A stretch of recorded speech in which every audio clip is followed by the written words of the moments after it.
100 ಕೋಟಿ ಆಫರ್ ಬಂದಿತ್ತು ಅಂತ ಶಾಸಕ ಗಣಿಗ ರವಿಕುಮಾರ್ ಏನು ಹೇಳಿದ್ರು, ಆ ಆರೋಪವನ್ನ ಶಾಸಕ ಬಾಬಾ ಸಾಹೇಬ್ ಪಾಟೀಲ್ ಸಂಪೂರ್ಣವಾಗಿ ನಿರಾಕರಿಸಿದ್ದಾರೆ.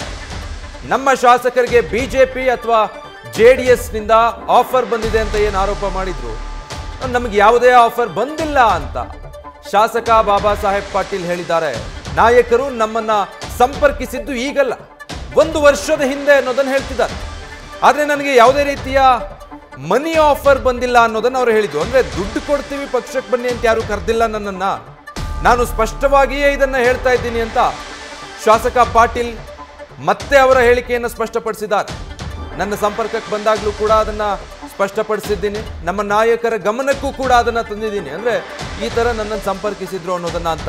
ನ್ಯೂಸ್ ಫಸ್ಟ್ಗೆ ಶಾಸಕ ಬಾಬಾ ಸಾಹೇಬ್ ಪಾಟೀಲ್ ಎಕ್ಸ್ಕ್ಲೂಸಿವ್ ಹೇಳಿಕೆಯನ್ನು ಕೊಟ್ಟಿದ್ದಾರೆ. ಅಂದ್ರೆ ಅವರದ್ದೇ ಪಕ್ಷದ ಶಾಸಕ, ಮಂಡ್ಯದ ಕಾಂಗ್ರೆಸ್ ಶಾಸಕ ಗಣಿಗ ರವಿಕುಮಾರ್ ಅವರ ಆರೋಪ ಏನಿತ್ತು ಅದನ್ನ ನಿರಾಕರಿಸಿದ್ದಾರೆ ಶಾಸಕ ಬಾಬಾ ಸಾಹೇಬ್ ಪಾಟೀಲ್. ಎಕ್ಸ್ಕ್ಲೂಸಿವ್ ಆಗಿ ಇದಕ್ಕೆ ಸಂಬಂಧಪಟ್ಟ ಹಾಗೆ ನ್ಯೂಸ್ ಫಸ್ಟ್ ಜೊತೆ ಅವ್ರು ಮಾತನಾಡೋ ಸಂದರ್ಭದಲ್ಲಿ ಹೇಳಿದ್ರು, ಇದೇ ನಿನ್ನೆ ಮೊನ್ನೆ ಅಲ್ಲ, ಇದು 1 ವರ್ಷದ ಹಿಂದೆ ನನ್ನನ್ನು ಸಂಪರ್ಕಿಸಿದ್ರು, ಬಟ್ ಹಣ ಕೊಡ್ತೀವಿ ಪಕ್ಷಕ್ಕೆ ಬನ್ನಿ ಅಂತ ಯಾರು ನನಗೆ ಆಫರ್ ಮಾಡಿಲ್ಲ, ಹಾಗೆ ಕರೆದಿದ್ರು, ಬಟ್ ನಾವು ಅದನ್ನ ಡಿನೈ ಮಾಡಿದ್ವಿ ಅನ್ನೋದನ್ನ ಶಾಸಕ ಬಾಬಾ ಸಾಹೇಬ್ ಪಾಟೀಲ್ ಹೇಳಿದ್ದಾರೆ.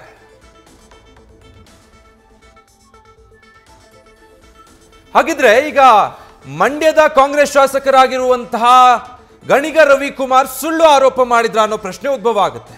ಯಾಕಂದ್ರೆ ಅವರದ್ದೇ ಪಕ್ಷದ 2 ಶಾಸಕರ ಹೆಸರನ್ನ ತಗೊಂಡು ಹೆಸರುಗಳ ಸಮೇತ ಆರೋಪ ಮಾಡ್ತಾರೆ. 50 ಕೋಟಿ ಅಲ್ಲ 100 ಕೋಟಿ ಆಫರ್ ಮಾಡಿದ್ದಾರೆ ನಮ್ಮ ಶಾಸಕರಿಗೆ. ಯಾರ್ಯಾರನ್ನ ಸಂಪರ್ಕ ಮಾಡಿದ್ದಾರೆ, ಎಲ್ಲಿ ಭೇಟಿ ಮಾಡಿದ್ದಾರೆ, ಏನು ಆಫರ್ ಕೊಟ್ಟಿದ್ದಾರೆ, ಇದಿಷ್ಟು ಕೂಡ ನನ್ನ ಬಳಿ ದಾಖಲೆಗಳಿದೆ, ಸಮಯ ಬಂದಾಗ ದಾಖಲೆಗಳನ್ನು ಮುಂದಿಡ್ತೀನಿ ಅನ್ನೋ ಮಾತನ್ನು ಕೂಡ ಗಣಿಗ ರವಿಕುಮಾರ್ ಹೇಳ್ತಾ ಇದ್ರು. ಬಟ್ ಇನ್ನೊಂದು ಕಡೆ ಅವರದ್ದೇ ಪಕ್ಷದ ನಾಯಕರು ಅದನ್ನ ಡಿನೈ ಮಾಡ್ತಿದ್ದಾರೆ. ಹಾಗಿದ್ರೆ ಶಾಸಕ ಗಣಿಗ ರವಿಕುಮಾರ್ ಸುಳ್ಳು ಆರೋಪ ಮಾಡಿದ್ರ ಅನ್ನುವಂಥ ಅನುಮಾನಗಳು ವ್ಯಕ್ತವಾಗುತ್ತೆ ಸಹಜವಾಗಿ.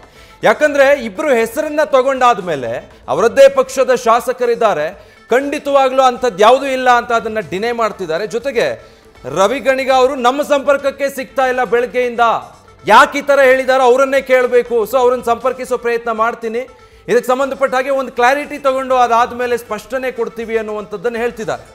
ಮುಖ್ಯಮಂತ್ರಿಗಳು ಮೊನ್ನೆ ಎಷ್ಟು ಹೇಳಿದ್ರು, 50 ಕೋಟಿ ಆಫರ್ ಕೊಡ್ತಿದ್ದಾರೆ ನಮ್ಮ ಶಾಸಕರಿಗೆ ಅಂತ. ಮತ್ತೊಂದು ಕಡೆ ಅದನ್ನ ಮುಂದುವರಿಸಿಕೊಂಡು ಬರೋ ಆತುರದಲ್ಲೇನಾದರೂ ಗಣಿಗ ರವಿಕುಮಾರ್ ಅವರು ಈ ರೀತಿಯಾದಂತಹ ಸುಳ್ಳು ಆರೋಪ ಮಾಡಿದ್ರ, ಬಿಜೆಪಿಯವರೋ ಜೆಡಿಎಸ್ನವರೋ ಏನೋ ಆರೋಪ ಮಾಡಿ ಕಾಂಗ್ರೆಸ್ ಶಾಸಕರ ಮೇಲೆ ಅದನ್ನ ಶಾಸಕರು ತಳ್ಳಿ ಹಾಕಿದ್ದಿದ್ರೆ ಅದು ಬೇರೆ. ಆದರೆ ಕಾಂಗ್ರೆಸ್ ಪಕ್ಷದ್ದೇ ಶಾಸಕರಾಗಿರುವಂತಹ ಗಣಿಗ ರವಿಕುಮಾರ್ ಅವರು ಅವರದ್ದೇ ಪಕ್ಷದ ಶಾಸಕರ ಮೇಲೆ ಮಾಡಿದಂಥ ಆರೋಪ ಇದು. ಅದು ಕೂಡ ಹೆಸರು ಹೇಳ್ತಾರೆ. ಒಂದು ಕಿತ್ತೂರು ಭಾಗದ ಕಾಂಗ್ರೆಸ್ನ ಶಾಸಕ ಬಾಬಾ ಸಾಹೇಬ್ ಪಾಟೀಲ್, ಮತ್ತೊಂದು ಚಿಕ್ಕಮಗಳೂರಿನ ನಮ್ಮ ಪಕ್ಷದ ಶಾಸಕ ತಮ್ಮಯ್ಯ, ಇಬ್ಬರನ್ನು ಸಂಪರ್ಕಿಸಿ ಆಫರ್ ಕೊಟ್ಟಿದ್ದಾರೆ ಅನ್ನುವಂಥದ್ದನ್ನು ಹೇಳಿದ್ದಾರೆ. ಬಟ್ ಅದನ್ನ ಸುಳ್ಳು ಅಂತ ಸ್ವತಃ ಶಾಸಕರೇ ಈಗ ಸ್ಪಷ್ಟಪಡಿಸಿದ್ದಾರೆ.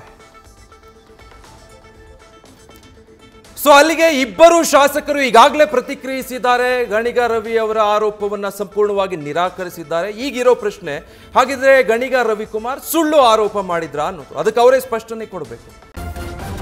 ನ್ಯೂಸ್ ಫಸ್ಟ್ ನಿರ್ಭೀತಿಯಿಂದ ನಿಮ್ಮ ಪರವಾಗಿ.